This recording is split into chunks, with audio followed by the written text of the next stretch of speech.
They braced for the noose and met clipped American cadence across the oil-streaked sea. On 4 June 1944, near the West African coast, U-505's commander Harold Lang steadied his survivors as Task Group 22.3 closed, the escort carrier USS Guadalcanal looming beyond destroyer escorts in the gray Atlantic. Oil floated in long, torn ribbons that stuck to skin and wool, and the water had the metallic bite of salt and diesel when it splashed into open mouths. Some of the Germans believed capture meant a rope or a pistol behind a bulkhead. Others believed almost nothing at all. Their world narrowed to the thud of their hearts and the hiss of wind over slick life rafts. The loud hailer from the American ships cut in and out with the swell, syllables flattened by distance yet unmistakably procedural in tone, the kind of voice that belonged to checklists and routine. Expectation of cruelty met the reality of order, and the gap between the two felt as cold as the Atlantic. Lang's face, wiped clean of oil by a sleeve that only smeared it anew, turned toward the destroyer escort that had hunted them down. He counted boats and men without moving his lips, a habit from quieter patrols when a whisper could be one sound too many. Near him, machinist's mate Otto Kruger worked his fingers against one another to bring feeling back. The pads wrinkled and raw from brine, the nails dark with grease that never really washed away. He smelled wet hemp, sour wool, the iron tang of blood barely crusted at one knuckle. The sea had a way of making every sense sharper and duller at once. Wind pushed spray in brief needling bursts, and the rafts rocked to a steady rhythm that found its own measure against the distant thrum of American screws. U-505 herself rode low and stubborn, circling in her wound, the sea around her dimpled by debris and the occasional glint of a floating tool. No one called her name aloud. The men watched the carrier because it was impossible not to. A flat-topped geometry of war, all right angles and painted discipline, with dark knots of figures along the catwalks. The reality of a flight deck against the imagination of a gallows produced an odd quiet in them. It is one thing to fear a faceless enemy.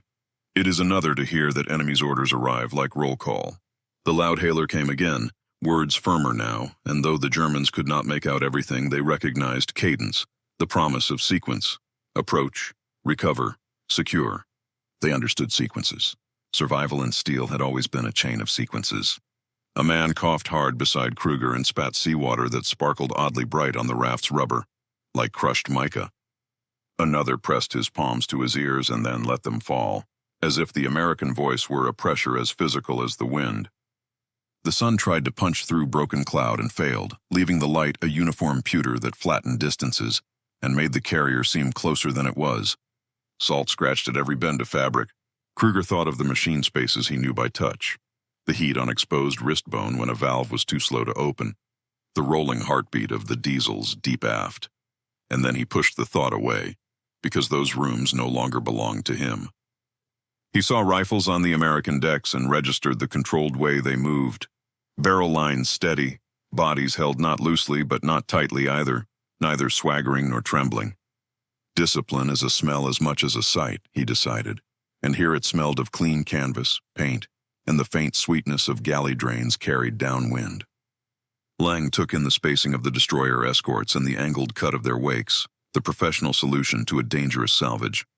If he was afraid, it lived deep under the manner of a man who had practiced being what others needed to see. He did not wave. He did not beg, he waited. A gull hung for a moment in the lee of a slipstream and then arrowed away.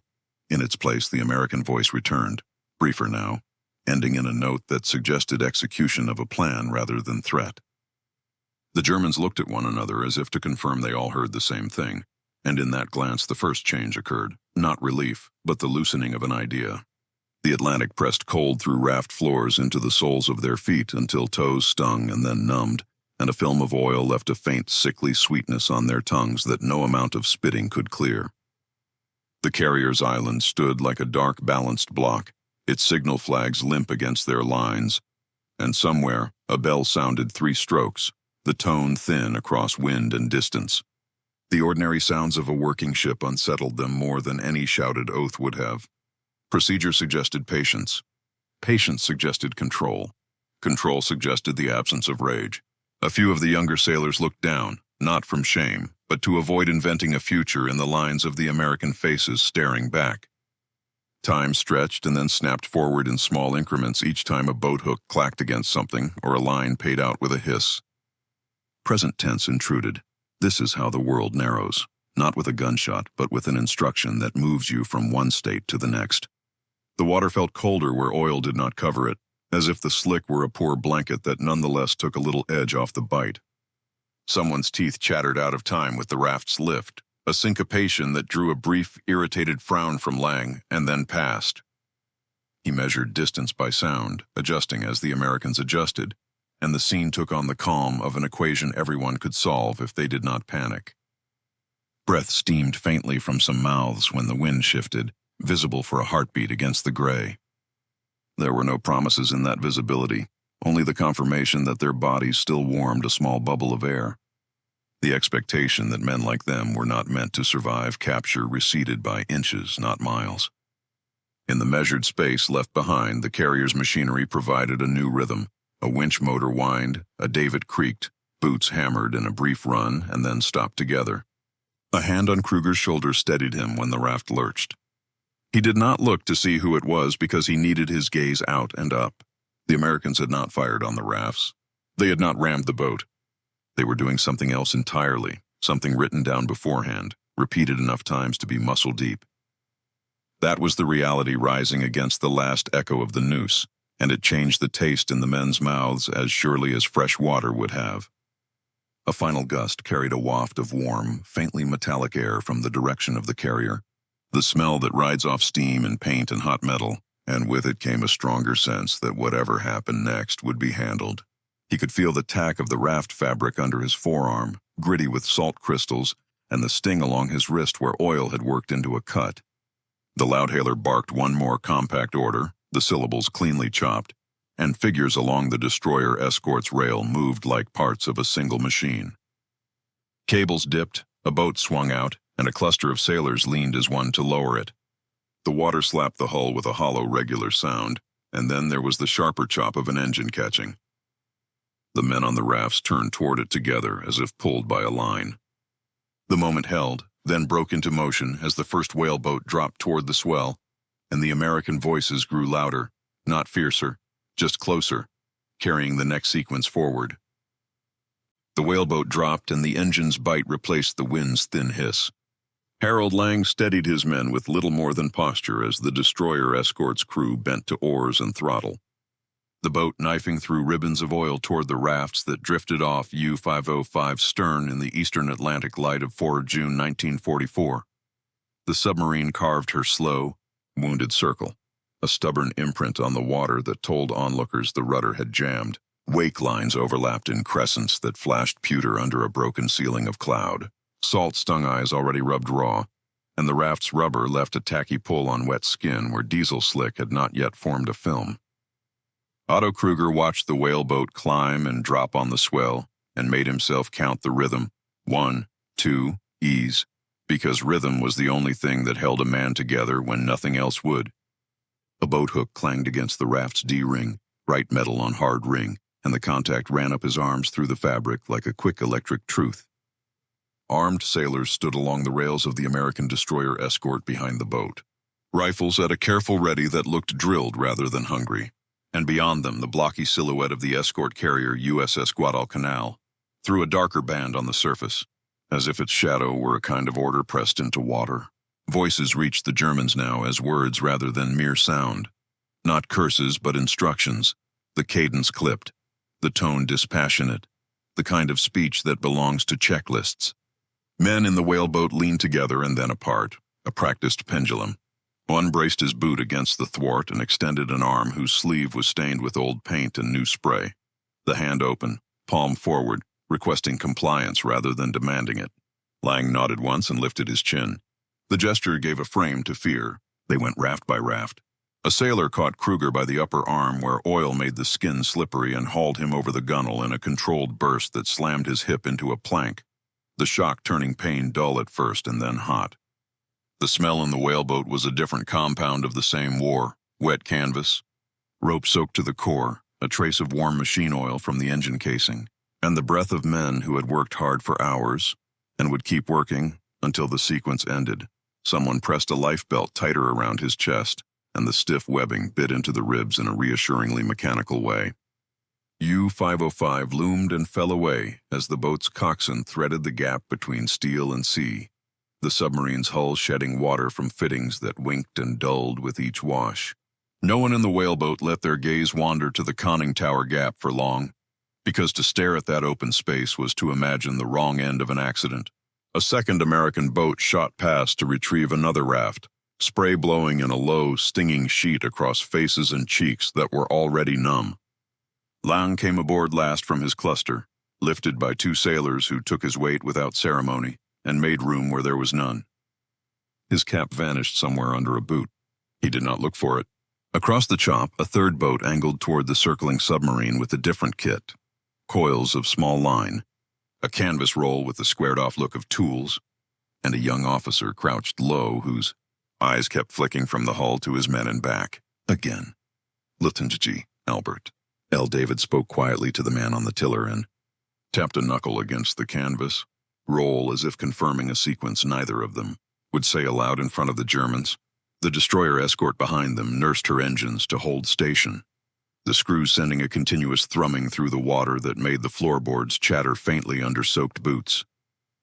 A signalman on the carrier's island moved flags with restrained economy, blocks of color clean against the washed-out sky, and the carrier's horn gave a single curt note that settled along the surface like a line drawn with a ruler. Kruger's fingers curled and uncurled without order, trying to find heat in motion. Every movement pulled at wool that had swollen heavy and abrasive, each fiber a tiny rasp against skin rubbed tender by salt. The Americans handed over a ladle of fresh water, and the liquid tasted flat and almost sweet after seawater, with a metallic edge that said tank rather than sky. Nobody lingered on that kindness. Hands went to lines. The whaleboat spun, nosed up to a scramble net kicked over a destroyer's side, and Kruger felt the world lurch as timing and muscle decided who went first. Lang insisted a younger sailor move ahead. The boy's breath smoked in quick bursts that the wind tore away before they fully formed. Above, faces leaned over the rail, some expressionless in the concentration of their task, some briefly human with an unguarded glance that said they recognized the weight of a body and the difficulty of lifting it against the lift of a sea. Boots thumped on plank and then changed timber tones as men shifted position to take new loads, the sound map of the rescue a kind of music that had no melody in every beat. The submarine kept circling. She had her own voice, a low, intermittent groan from somewhere in her fittings as water found a path inside, and the hull adjusted to a balance she was not built to hold this long at the surface under strain. Where oil thinned, the sea showed itself pure and cold, and the air above it bit the inside of the nose with a chill that made eyes water afresh. Kruger took the net when it came and found the hemp rough and swollen with water, his fingertips slipping at first and then holding when he drove them harder into the weave. The rope burned along the inside of one forearm where the skin had softened. Pain made focus simple. A sailor above reached down with a forearm pressed against the rope for purchase and grunted with the truth of mass as he hauled. The destroyer's deck smelled of paint and something fried from a recent galley run, a faint ghost carried on a side wind that turned for a moment and then straightened. Men moved him in short, efficient pulls that had no room for discussion, and he felt the change in temperature as his torso cleared the net and came briefly into the lee of the rail. Lang followed, boots finding the net's rhythm like rungs on a ladder learned long ago, the careful placement of weight that old steel demanded of everyone who lived on it. He paused once to glance toward Guadalcanal's island, where a cluster of figures stood with arms crossed and heads tilted, an audience and a guard at once, and then he climbed on, eyes forward again. From the corner of his vision, Kruger saw the other whaleboat sheer off, throw a new line, and make for the submarine with the crouched officer still poised like a spring above his bundle of tools. An operation was unfolding in parallel that belonged to another story this same day. On the destroyer, he was guided aft along a slick deck whose non-skid grit had worn smooth in patches, the mixture of salt and oil underfoot turning every step into a test of attention. He shivered and could not stop, the tremor rolling in small waves through muscles that had clenched too long, and the tremor felt louder than the sea until the sea answered with a slap against hull that vibrated through bone. The carrier's shadow edged closer until it wasn't a shadow, but the thing itself, the whaleboat's engine note rising sharp as it spooled to bring another load in. a petty officer touched Kruger's shoulder with 3 quick taps that were not affectionate but unmistakably human, and pointed him toward a net slung over the carrier's side where men in helmets waited with gloved hands. The air above that net held a different warmth, the kind of stored heat that collects among bulkheads and ladders. He smelled canvas, paint, a thread of steam somewhere upwind, and something clean that might have been laundry dried too fast in shipboard air.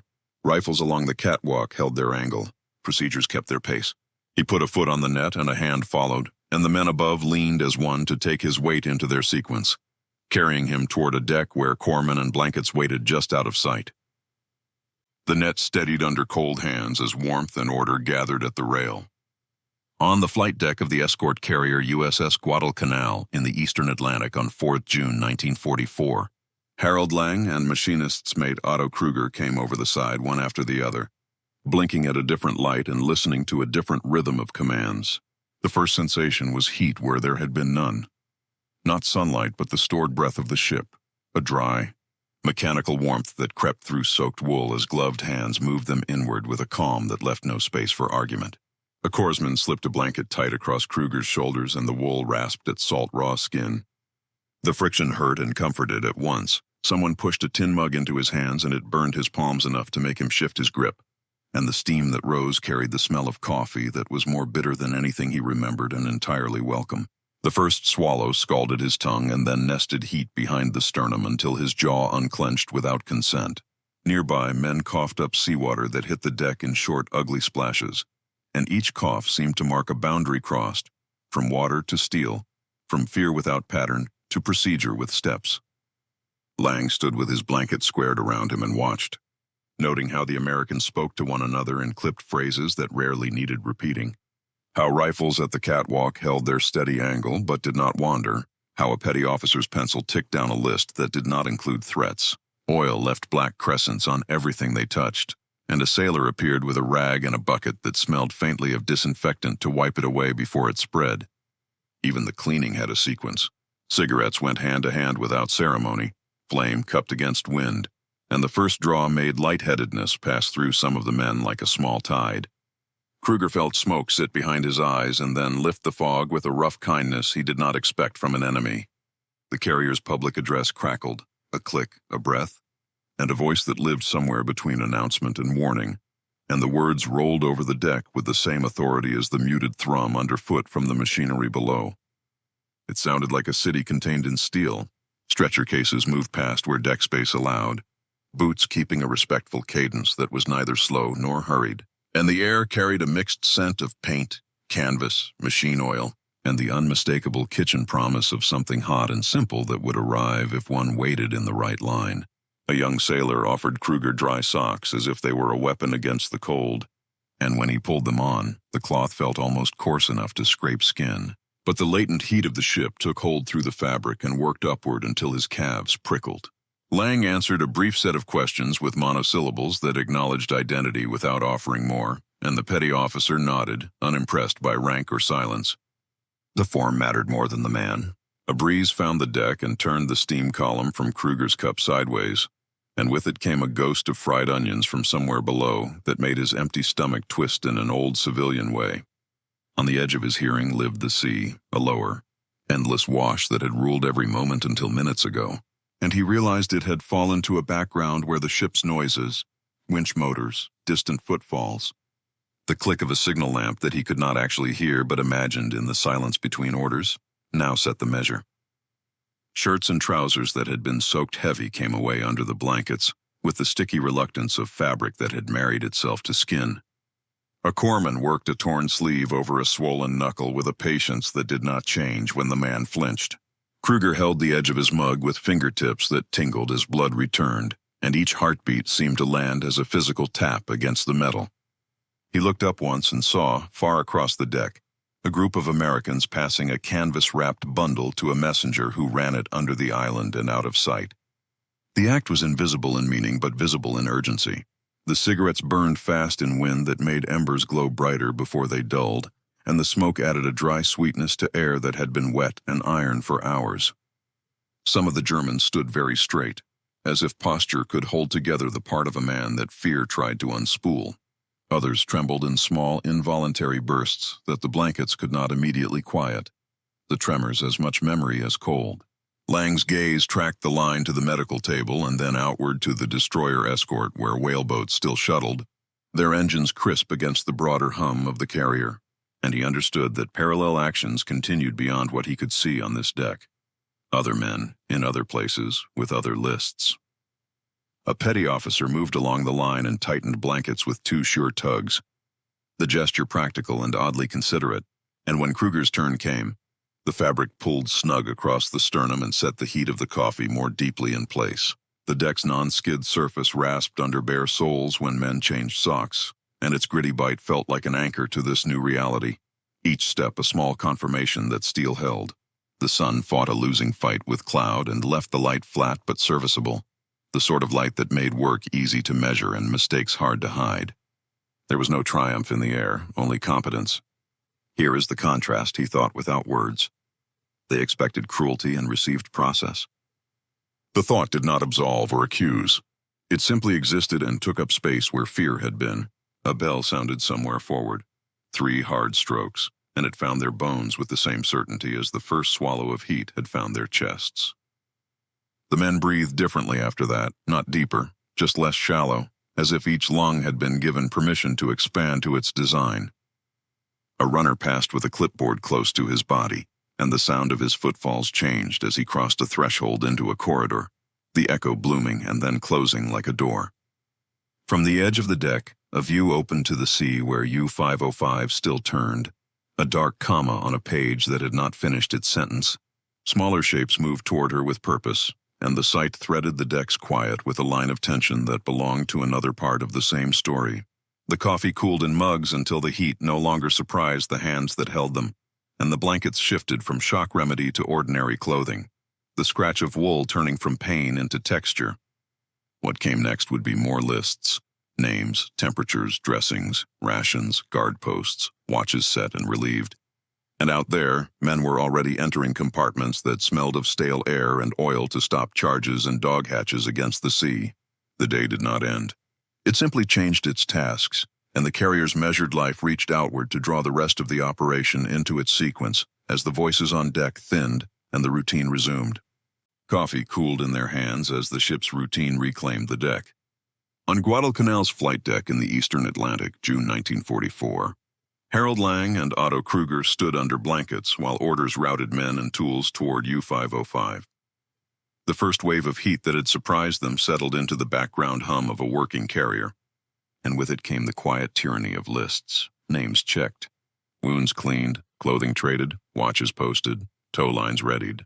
A corpsman moved a thermometer from jaw to jaw with the same steadiness a signalman used on his flags, and the instrument's glass felt cold even in the ship's stored warmth. Men coughed the last of the sea into buckets that smelled faintly of disinfectant, and the splash of it mixed with the sharpness of iodine to mark the boundary between danger and after. A guard detail spread along the catwalks, the rifles held at an angle that spoke of constancy rather than threat. The carriers of those rifles kept their eyes moving and their mouths shut. Kruger's hands, reddened beneath the grime, remembered work before they remembered anything else, and he found himself aligning his mug along a seam in the deck as if tidying a bench before a job. Nearby, a petty officer in a jacket the color of worn canvas ran a pencil down a lined sheet that fluttered when the wind clipped the corner. Each tick of the point against paper made a small, precise sound, dry and final. Below and across, Latour J.G., Albert L. David's party went the other direction, back toward the circling submarine. Their boat carried coils of line and a canvas roll strapped neat, and when it bumped U-505's flank, the sound came up onto the carrier in a dull, carrying thud.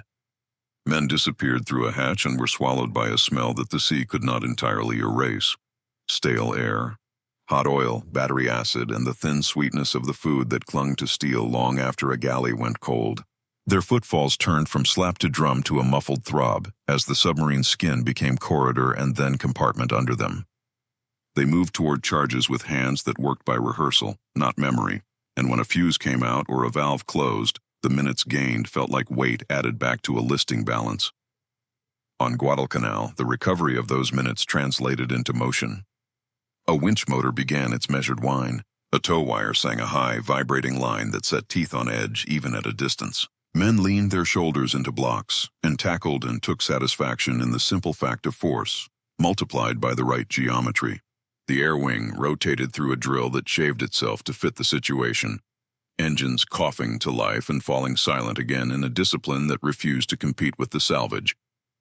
The deck's non-skid grit pressed into bare soles when Germans peeled off wet socks and pulled on dry ones, and that rasp felt more convincing than any spoken assurance. Midday found its shape without brightening the light. Kruger followed a line to a ladle of stew that smelled of onion and pepper and the heavy, honest fat of a cook's economy meal, and he took it with both hands because heat in the palm still reassured him more than words.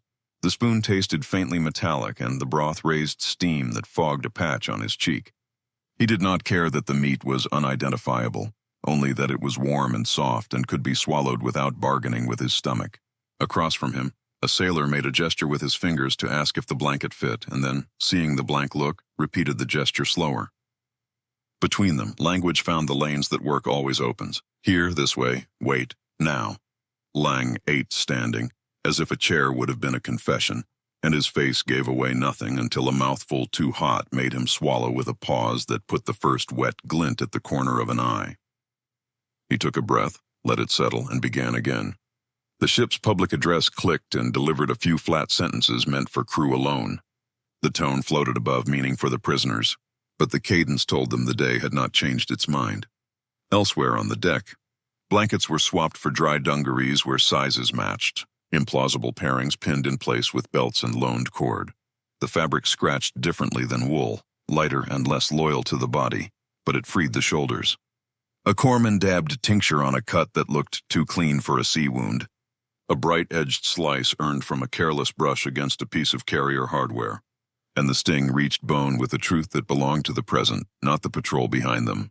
Kruger weighed the heaviness in his legs and found it not entirely unpleasant, a gravity that came from food and warmth rather than fear, and as he swallowed the last of the broth, he felt the rough patch on his tongue left by scalding coffee begin to fade under the stew's salt.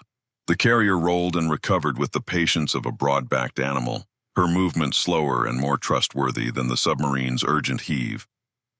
A cigarette went around again, and the paper stuck briefly to a lip damp from the mug before releasing with a soft tack. Smoke found its way into his sinuses and made his eyes sting in a way that had nothing to do with wind. Routine multiplied in parallel. In the island's shadow, a yeoman stacked forms and clipped them bluntly together. Ashore, paperwork answered to ink and time. But at sea, the same magic lived in pencils and the habit of filing. On a side catwalk, a sailor practiced a handful of German words with another who had a knack for mimicry. Their voices carried just enough on the wind to turn nouns into shapes without yielding meaning. Beneath the deck, machinery heat built and dimmed along predictable cycles, and the smell of steam leaked up through vents with a clean metallic breath that made the air above them feel tamely civilized. In the water, the boarding party's voices came up now and then as single words that flattened into sound the instant they struck the wind. Each fragment aligned with a movement on the carrier, another length of cable fed, another pallet secured, another request for a tool signed out and passed hand to hand.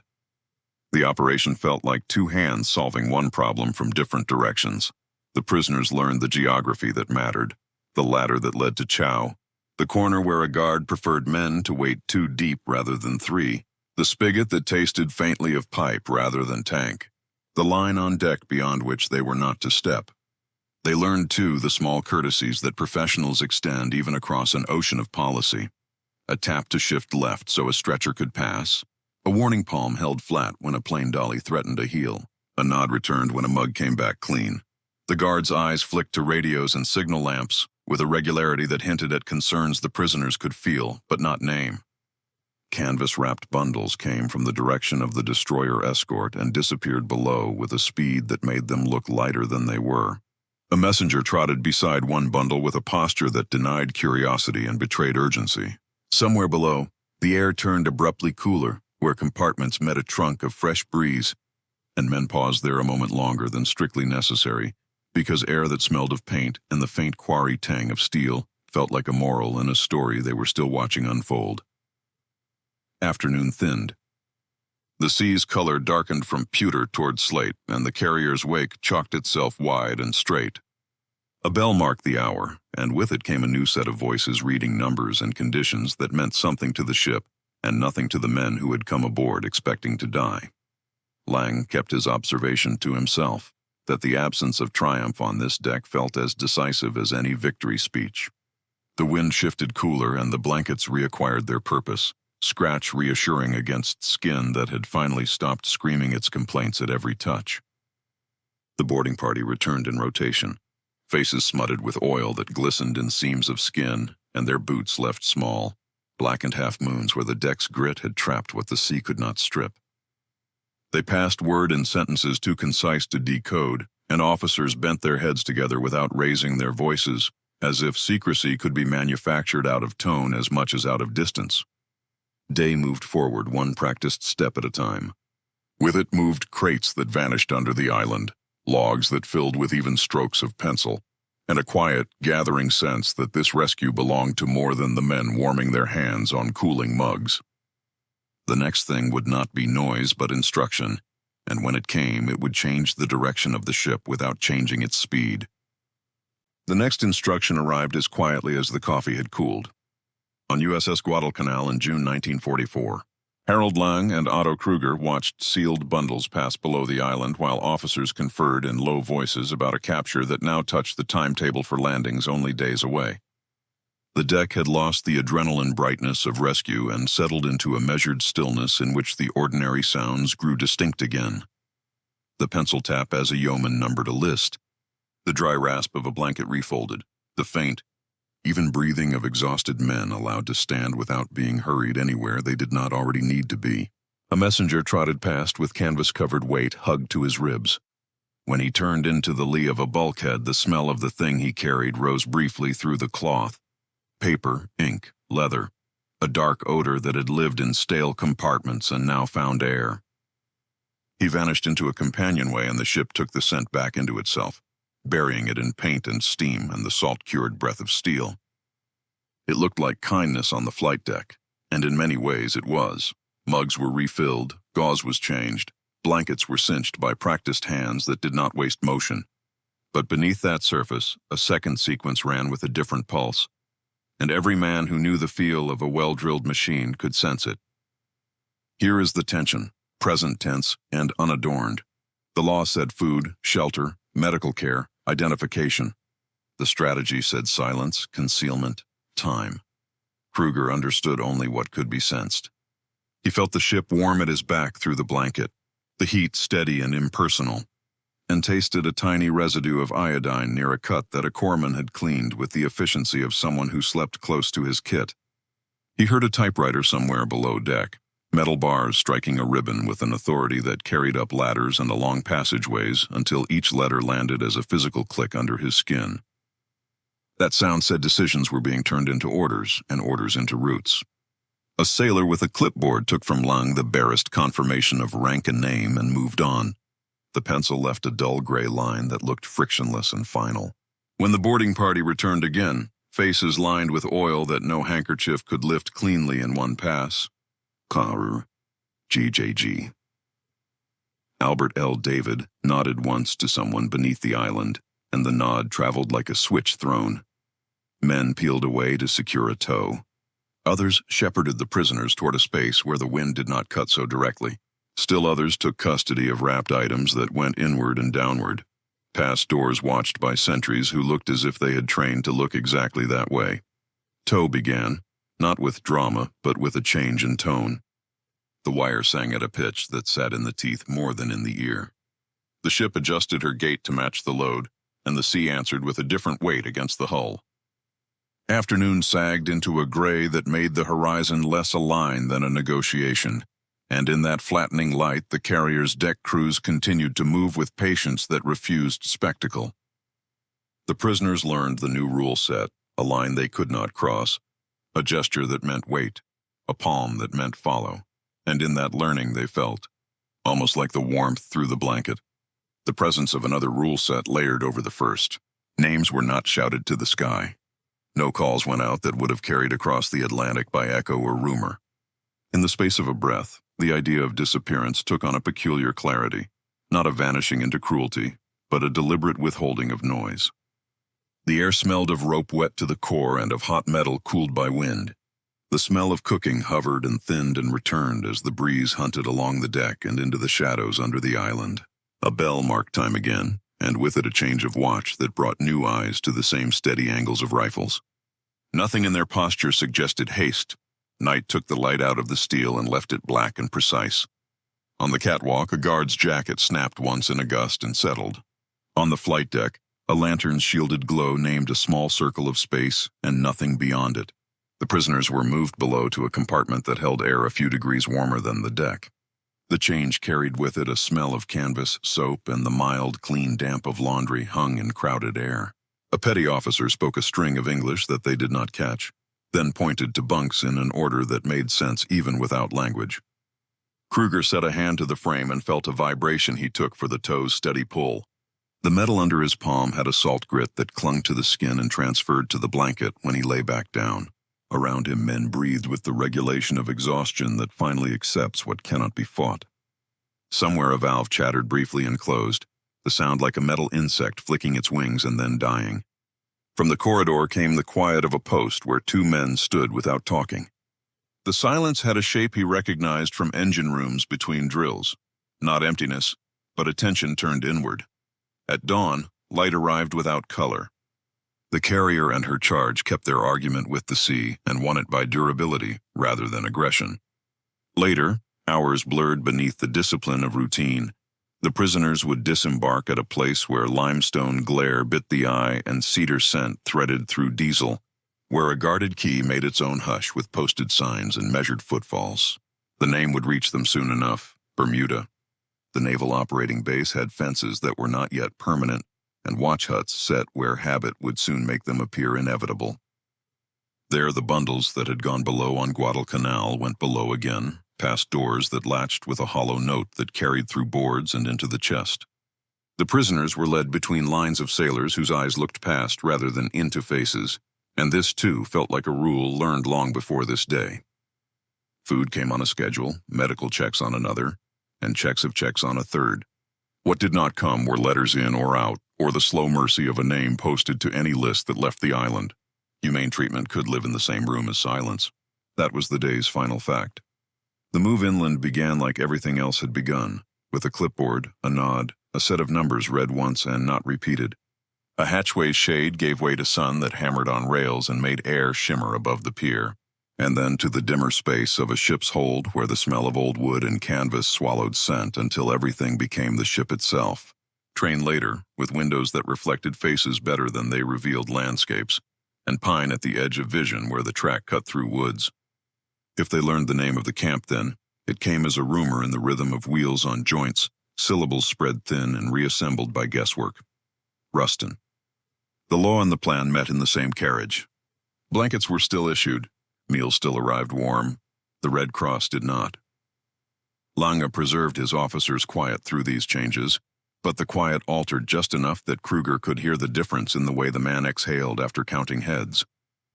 He could taste in his own mouth the metallic flatness that comes with sleep taken in small rations, and with water tasted from a different pipe each day.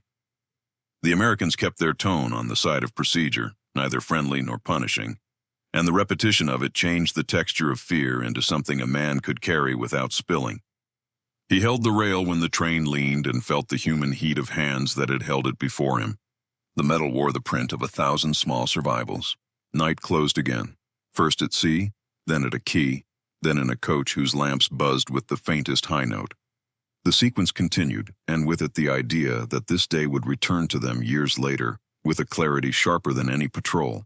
Coffee steam and cold air, a blanket pulled tight by an enemy's hand, a silence that meant strategy, and steel that would one day sit under museum lights, while men walked dry floors to read placards and try to imagine the smell of oil and the sound of a tow wire singing in teeth. Night kept the tow wire's song alive, a thin note lodged behind their teeth. Aboard USS Guadalcanal in June 1944, machinist mate Otto Kruger and Commander Harold Lang lay awake in a warm compartment below the flight deck, listening to the carrier breathe while the Atlantic pressed its cool weight against steel. Heat rolled off machinery trunks in slow pulses and turned the air into a tempered thing, neither hot nor cold. A man-made climate that crept through wool and settled in bone. The smell was layered and specific: soap from a quick wash, canvas that had dried only halfway, iodine fading to a medicinal ghost on bandaged scrapes, and underneath everything the steady iron and paint scent that meant the ship could be trusted to hold. One by one, men's breathing found a shared rhythm, the soft, irregular chorus of bodies that had been cold too long and were now forced, kindly or not, to rest. Kruger lay on his back with the blanket tucked up to his chin and thought, without words, about the geometry of the day, the widening circle of the wounded submarine, the straight lines of tow and wake, the square of a mug set on a seam, the angle of a hand held out from a whaleboat. Geometry had saved them as surely as kindness had. Every so often the deck trembled with a small passing shiver, and the blanket whisper shifted against his jaw with the dry rasp of wool on stubble, a sound that reminded him the sea was outside now, not everywhere. Above, a bell marked the hour. Its metal ring came muted through bulkheads and arrived in the compartment as a thin, precise tick that made him picture a watch log filling in clean pencil lines somewhere under a lamp's hood.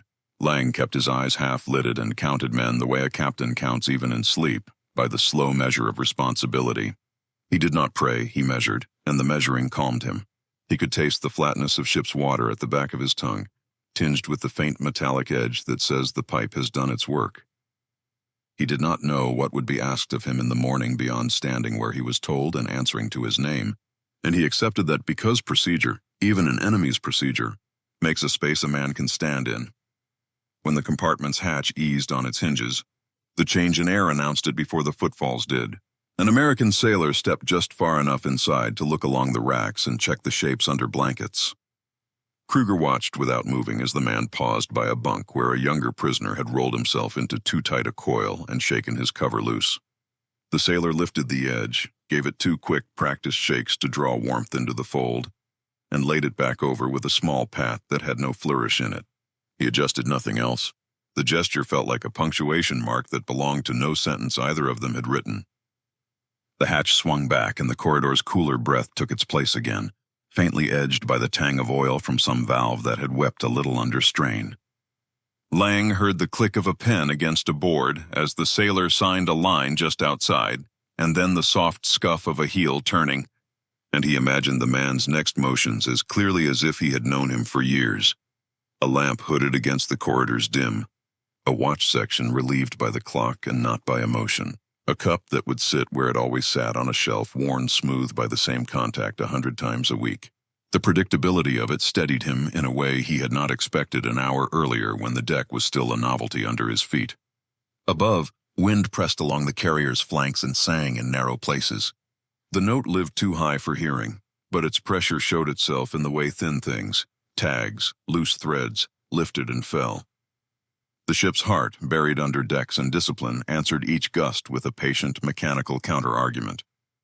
He felt it through the bunk frame with the same certainty he had once felt a diesel's honest beat through steel plates aft.